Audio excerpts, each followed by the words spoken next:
কুয়াকাটা কিংবা কক্সবাজার গেলে অনেকেই কিন্তু এই লটকে মাছটা খেয়ে থাকে, তাই না? আপনাদের ভাইয়ারও অনেক পছন্দের, আর যখনই বাজারে মাছটা পায় নিয়ে আসে।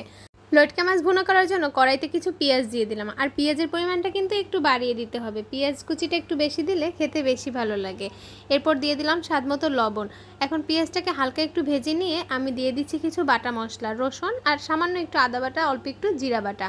মশলাটা একটু অল্প সময় আমি তেলের মধ্যে ভেজে নিয়েছি, তবে পেঁয়াজটা একদম ভাজা হওয়ার দরকার নেই। এ পর্যায়ে আমি হলুদের গুঁড়া আর মরিচের গুঁড়াটা দিয়ে দিব। যেহেতু মাছ রান্না করছি, ঝালের পরিমাণটা একটু বেশি হলেই ভালো হয়। লাল মরিচের গুঁড়া দিয়ে দিলাম পরিমাণ মতো। এরপর দিয়ে দিলাম হলুদের গুঁড়া।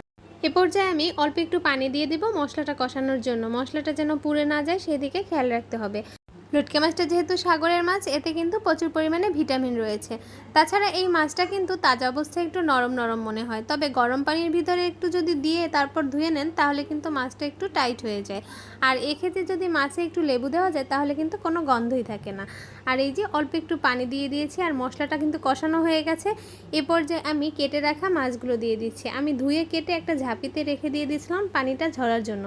আর এই যে মাছের পিসগুলো আমি ছোট ছোট করে কেটে নিয়েছি, আর এখন মশলার মধ্যে দিয়ে একটু আলতোভাবে নেড়ে চেড়ে দিচ্ছি।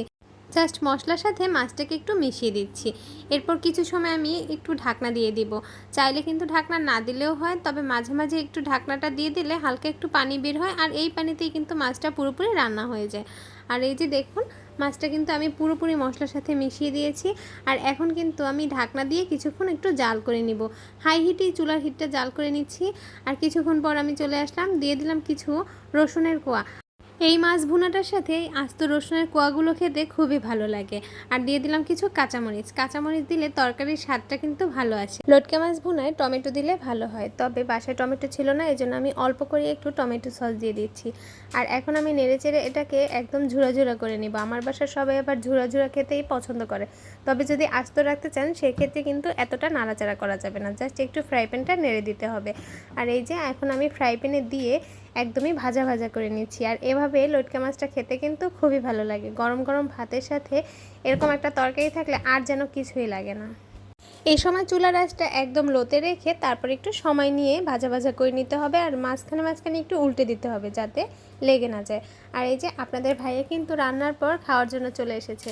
তার খুবই পছন্দের হচ্ছে এই লটকে মাছ, আর সে দেখুন সাথে পুদিনা পাতা, পেঁয়াজ আর লেবু নিয়ে নিয়েছে। আর এই যে এর ভিতরে রসুনগুলো খেতে কিন্তু খুবই ভালো লাগে। আপনাদের ভাইয়া কিন্তু খুব মজা করে খাচ্ছে। আর আপনাদের যদি রেসিপিটা ভালো লেগে থাকে অবশ্যই লাইক, কমেন্ট, শেয়ার করে আমার পাশে থাকবেন। পরবর্তী ভিডিও দেখার আমন্ত্রণ জানিয়ে আজকের মতো এখানেই বিদায় নেব। সবাই ভালো থাকবেন, সুস্থ থাকবেন। আল্লাহ হাফেজ।